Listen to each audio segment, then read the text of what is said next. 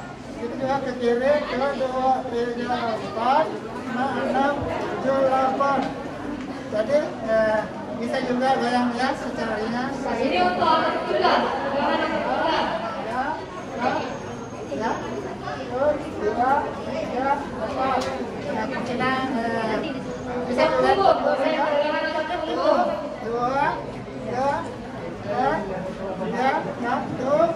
2, 3, 4. Kemudian untuk leher juga ya. 4. 1, 2, 3, 4. Atau kayak tunduk lagi ke depan. Ini. 1, 2, 3, 4. Dan banyak lagi gerakan-gerakan yang ringan. Jadi ini contohnya hanya sebagian kecil, banyak contoh-contoh yang lain. Terima kasih, kita kasih tunggu dulu. Ya, sebagai rasa terima kasih kepada saudara siap ikut. Ya, 71 ya. Alhamdulillah, sampai masih termasuk dalam kondisi lansia sehat dan terawat.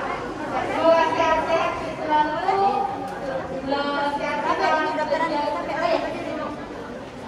Ini ada kenang-kenangan. Ya, sambil didoakan semoga lansia kita ini selalu dalam kondisi sehat walafiat.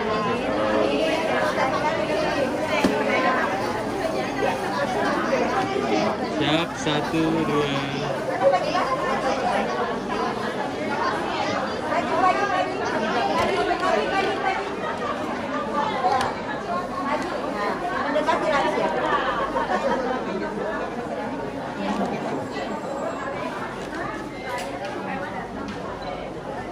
Oke. Ya itu tadi contohnya hanya sebagian kecil. Karena masih ada yang keempat adalah latihan keseimbangan. Ini contohnya adalah latihan berjalan ini diperuntukkan bagi pralansia. Jadi yang belum ataupun lansia yang belum ada keluhan penyakit giginya. Jadi berjalan dilakukan itu hanya perlu 3 hari dalam seminggu, tidak perlu setiap hari. Dan durasinya 20 sampai 30 menit saja sehari. Jangan jauh-jauh jalannya, jangan terlalu lama. Karena aktivitas yang berat atau berlebihan justru akan semakin memberi rasa nyeri pada sendi lutut terutama. Jadi cukup 3 hari saja dalam seminggu dan hanya 30 menit maksimal, setengah jam saja. Jadi ini saya punya pengalaman. Itu adalah kecil saja.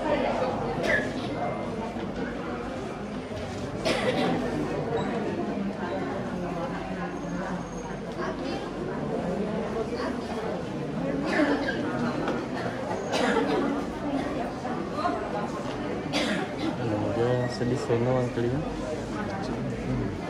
Kamu satu ini bisa kamu satu. Yang kedua adalah pemeriksaan kesehatan secara total.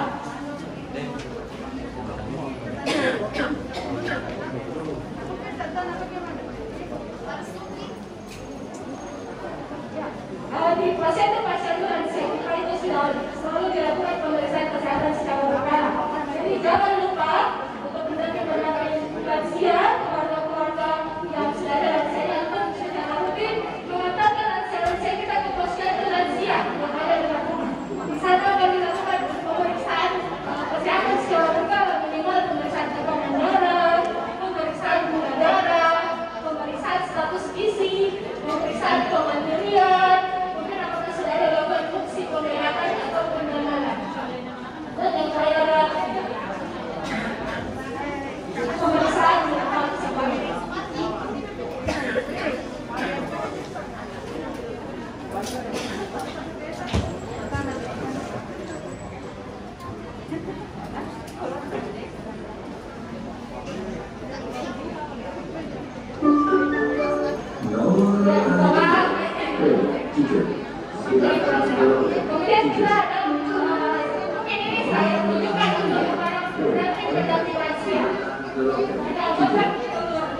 tiba-tiba sudah mulai mengeluh sering sakit lututnya, itu juga segera bawa ke fasilitas kesehatan. Mencegah supaya jangan sampai nanti selanjutnya sudah kaku, nyeri sendinya sudah berat, baru dibawa ke rumah sakit. Karena proses pemulihannya jauh lebih lama dan sulit kalau sudah terjadi kekakuan sendi yang lama.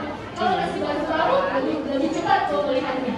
Yang ketiga adalah malnutrisi. Kalau tiba-tiba tidak mau makan, sebelumnya makan apa saja tidak pilih-pilih, kemudian ada satu hari tiba-tiba tidak mau makan semua, itu juga harus dirawat segera ke dokter untuk mencari tahu ada masalah apa. Biasanya sudah mulai ada gangguan kesehatan di situ, apakah ada infeksi, kemudian jenisnya biasanya.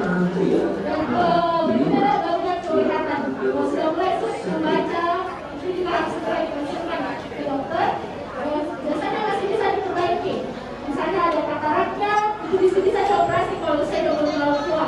Kemudian ada perlu kacamata baca, juga itu bisa diperbaiki dengan kacamata. Karena gangguan penglihatan yang dibiarkan pada orang tua itu berisiko menyebabkan orang tua kita itu akan gampang mengalami kecelakaan, jatuh tersandung karena tidak kelihatan, turun tangga, tiba-tiba tidak sengaja jatuh. Jadi untuk mencegah itu terjadi, maka kalau sudah mulai ada gangguan penglihatan harus segera diperiksakan. Yang berikutnya adalah gangguan pendengaran. Kalau sudah tidak mampu, tiba-tiba tidak bisa mendengar dengan baik, ini juga harus segera diperiksakan. Dan yang terakhir itu tidak kalah pentingnya adalah gejala gangguan mental. Kita biasa sebut depresi. Kalau orang tua kita mudah menangis,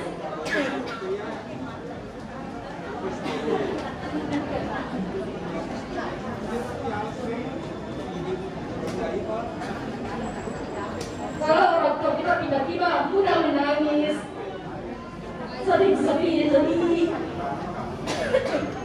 nah itu harus segera dikonsulkan ke rumah sakit. Kita ada dokter jiwa yang akan segera menang. Jangan dibiarkan orang tua kita berlarut-larut merasa tidak bahagia. Ya, saya mohon maaf dari gangguan sedikit penjelasan saya. Cukup dari saya. Mudah-mudahan ini ada manfaatnya bagi pralansia, bagi lansia dan bagi keluarga. Mudah-mudahan tidak ada lagi kondisi-kondisi atau hambatan lansia kita untuk menerima perawatan. Sekali lagi saya pribadi mewakili keluarga besar Rumah Sakit Umum Daerah Ratu Mangala mengucapkan selamat Hari Lanjut Usia Nasional bagi para lansia-lansia kita. Semoga lansia-lansia kita menjadi lansia-lansia yang terawat agar kita bisa mencapai Indonesia yang bermartabat. Waalaikumsalam warahmatullahi wabarakatuh.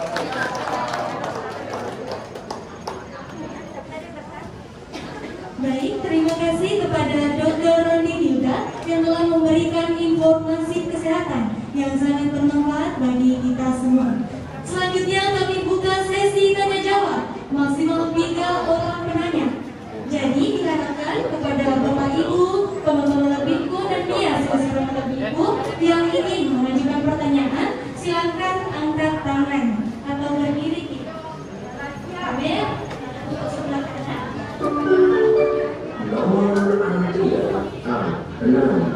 Ya, silakan angkat tangan bagi yang ingin bertanya. B7 silakan belok 2 ada surprise. A7 silakan belok 1. Baik, maju di depanku.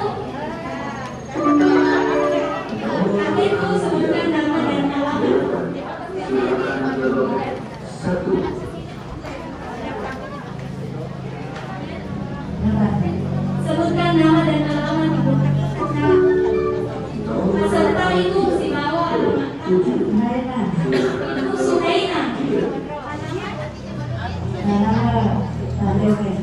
Alamat Tanjongnya Ibu Suhaina, alamat Tanjongnya.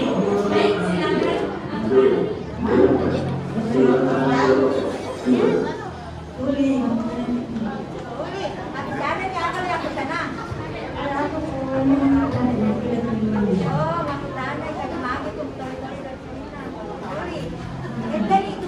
Jana.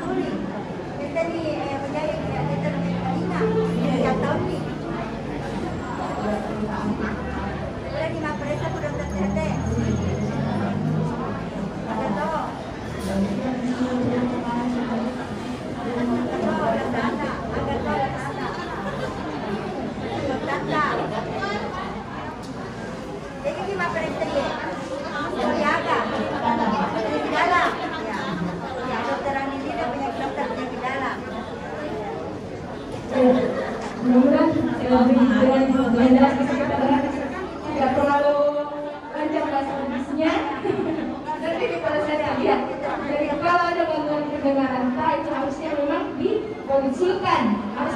Kalau kita periksa ke dokter dalam boleh kita laporkan supaya bisa dikonsulkan ke dokter PHK. Memang kalau melewati iya. Biasanya kalau gangguan pendengarannya sudah tidak bisa dikoreksi, terkadang lansia-lansia kita itu butuh yang namanya alat pendengar. Biasanya sama dokter PHK itu akan bantu.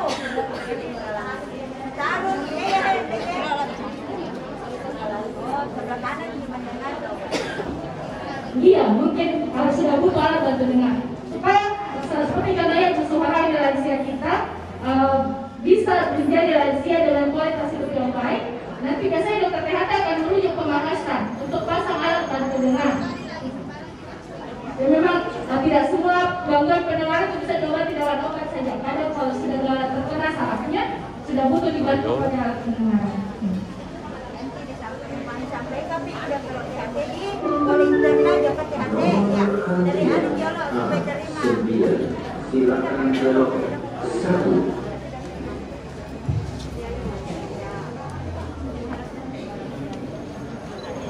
Ini kenang-kenangan. Kemudian didoakan semoga gangguan pendengarannya bisa sehat kembali. Terima kasih.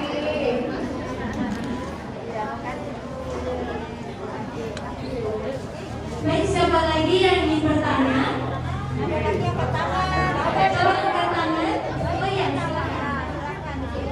KBK dengan Bapak siapa dan Bismillahirrahmanirrahim. Assalamualaikum. Saya mau bertanya, nama saya Ridwan dari Taklala. Sudah 1 tahun posisi ini saya kena jantung. Terus menurut dokter, selama saya keluar dari perawatan ya jantung, obat jantung saya itu 24. Sekarang masih tetap 24. Apa kira-kira penyebabnya, dok? Oh, tidak naik. Ya, itu menjadi pertanyaan saya.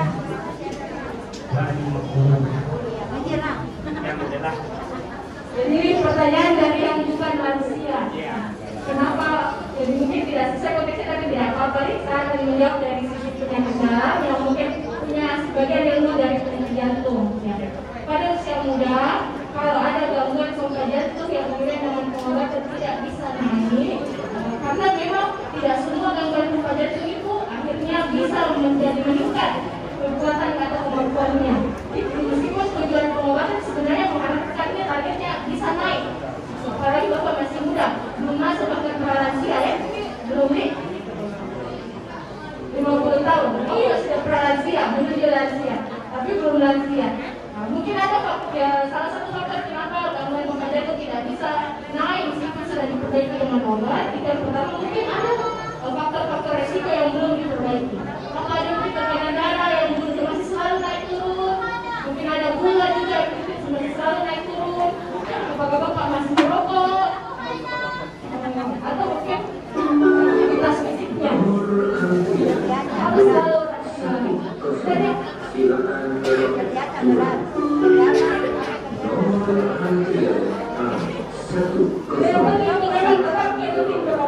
karena kita masih dalam usia yang muda lansia. Insya Allah kalau kita giat terus nanti akan tetap kualitas dan kita akan meskipun tidak perbaikan tapi kita bisa hidup sampai orang mendengar kualitas hidup benar.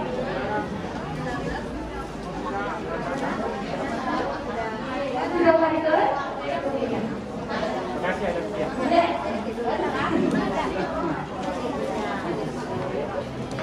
Jadi dengan kenangan untuk pralansia kita.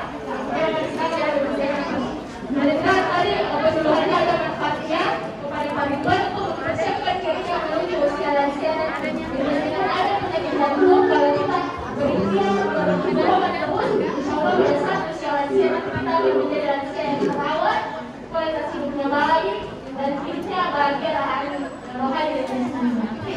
Amin.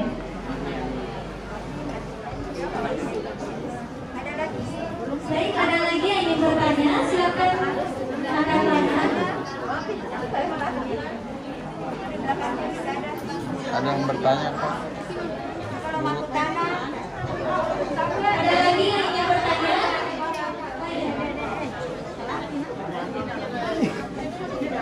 Partai Bapak sebutkan nama dan alamat.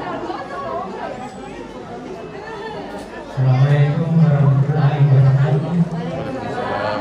Nama saya Bauman dari Takrala, Kati Pendaran. Saya mau tanyakan dong, saya sudah 10 tahun berobat di sini, mulai dari yang lama, baru sini ke Kalibata, Dr. Rasna, baru ditunjuk saya ke jantung, tapi tidak ada yang bilang dokter bagaimana penyakit saya, apakah bisa dikurangi obatnya? Yang pertama udah Bandung, saya sesat. Ini.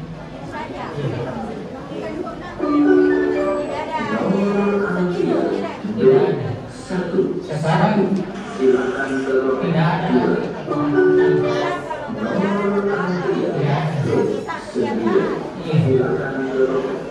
Ini sekarang sudah tidak ada.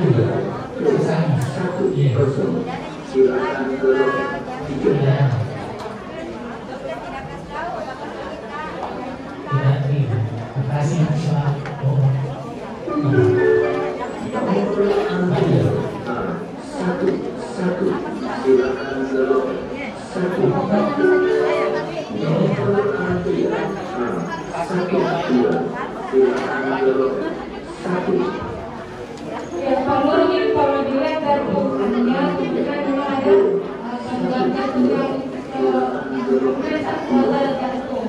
Ya.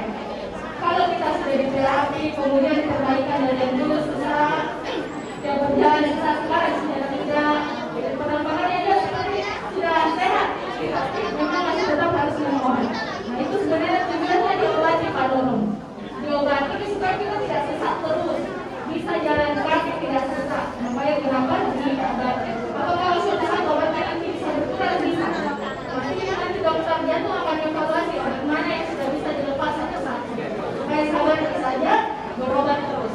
Yang penting itu adalah bahwa sekarang kualitas hidup kita dengan berobat baik atau tidak. Jadi kalau kita tidak berobat jantung, barangkali sekarang Pak Nur tidak bisa jalan berdiri sendiri, mungkin sudah didorong kursi roda atau bahkan cuma bisa di tempat tidur. Makanya kenapa lansia itu diobati baik-baik penyakitnya, karena yang kita tidak inginkan adalah pasiennya tinggal di rumah cuma bisa tidur saja, makan, mandi semua dibantu orang. Yang kita harapkan adalah lansia kita bisa mandiri. Sampai kita ada berobat, insya Allah yang penting bagus kualitas hidup kita. Yang jantung itu akan seiring waktu akan mengurangi 1/1,4. Kalau sudah dirasakan dan oke, itu Pak Nur.